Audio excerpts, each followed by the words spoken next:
dvhub.ru.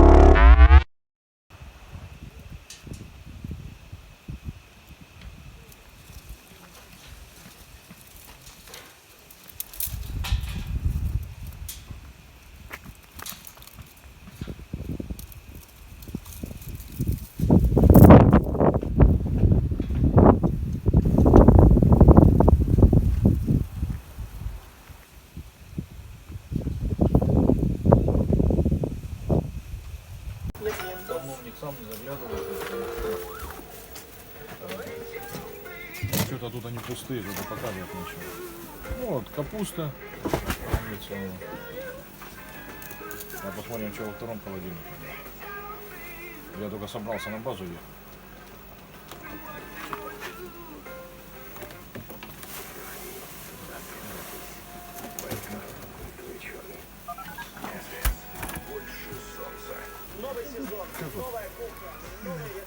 Конфеты, масло, тут мед,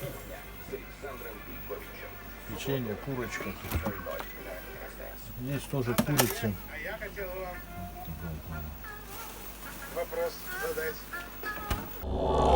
dvhub.ru.